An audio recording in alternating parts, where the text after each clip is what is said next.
Hi అండి. నేను మీ వాసవి కాసన్నేని. ఈరోజు నా రెసిపీ వచ్చేసి సాంబార్ రైస్ అండి. ఎంతో టేస్టీ అయిన ఈ సాంబార్ రైస్ని మీరు ట్రై చేశారా? ఒకసారి దీని విధానాన్ని చూసేద్దాం రండి. ముందుగా 1 కప్పు బియ్యంలోనికి 1 కప్పు కందిపప్పును తీసుకుంటున్నా అండి.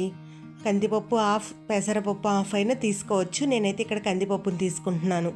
వీటిని శుభ్రంగా కడిగేసి 1 గంట పాటు నానబెట్టుకుని ఉంచుకోవాలండి.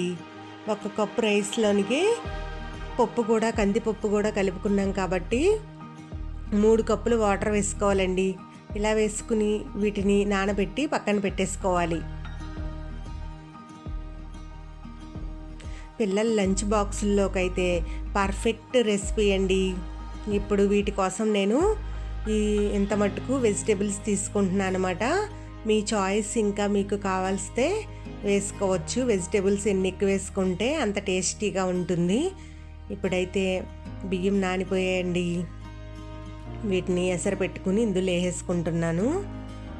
తర్వాత వీటి కోసం పక్కన తాలింపు వేసుకుని అందులో అవి కొంచెం వేగిన తర్వాత కట్ చేసుకున్న వెజిటేబుల్స్ని కూడా వేసేసుకుని అటు ఇటు తిప్పుకుని కాస్త మగ్గనివ్వాలండి. ఇలా బాగా మగ్గిన వీటిల్లోనికి కొంచెం వాటర్తో ఉడికితే బాగుంటుంది కదా. 1 కప్పు వాటర్ పోసేసుకుందాము. ఇలా కప్పు వాటర్ పోసుకున్న తర్వాత కాసేపు ఉడకనివ్వాలండి. అప్పుడు సరిపడు సాల్టు, కారం, చింతపండు రసం అన్నీ కలుపుకుని పెట్టుకోవాలి.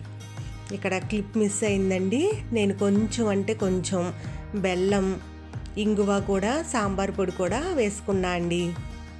ఇలా అన్నింటినీ వేసుకుని కలిపేసుకుని 10 నిమిషాలు ఉడికిన తర్వాత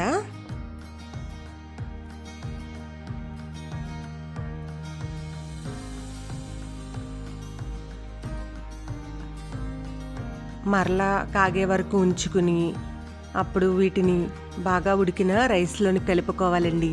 ఈ వీడియో చివరన నేను లాస్ట్ ఇయర్ చాలా బాగా పూజ చేసుకున్నానండి. ఎందుకు పెడుతున్నానా అనుకోవచ్చు.